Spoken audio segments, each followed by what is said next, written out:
കേരളത്തിലെ 1.5 കോടി ജനങ്ങളെ ജീവൻ നിലനിർത്തണം. അവിടെ സാമൂഹ്യ നീതി വേണം, സാമൂഹ്യ നീതി വേണം. സാമൂഹ്യ നീതിക്ക് വേണ്ടി നമ്മൾ പോരാടണം.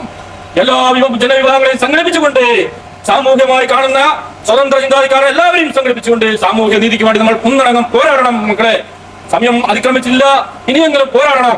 Kerala save India, save Tamil Nadu, എല്ലാ രാഷ്ട്രീയ സംഘടനകളെ സംഘടിപ്പിച്ചുകൊണ്ട് ഒരു സാമൂഹ്യ നീതിക്ക് വേണ്ടി നമ്മൾ പോരാടണം. നമ്മളെ കേരളത്തിലെ 1.5 കോടി ജീവൻ നമ്മളെല്ലാവരും ഒന്നിക്കണം എന്നാണ് എനിക്ക് പറയാനുള്ളത്.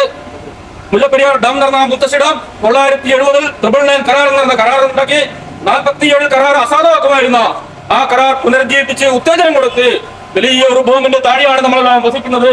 നമ്മൾ പറയുന്നു, നമ്മൾ ഈ ആൽമരില്ലേ അയാൾ മരം ശുദ്ധമായി ശ്വസിക്കാൻ പറ്റുന്ന ഒരു മരമാണ്. നവാമി ധന്വന്തരി അതിഥവും സുരാസുര വന്ദിത പാദാത്മ ലോകേ ജരാർ മയവൃത്തിനാശം ധാരാരമീസുണ്ട് ഔഷധി നാം ഓ ഓ ഓ എന്ന ഒരു ശബ്ദം ഉണ്ടാകണം മുല്ലപ്പെരിയാർ ഡാമിന്റെ പേരിൽ.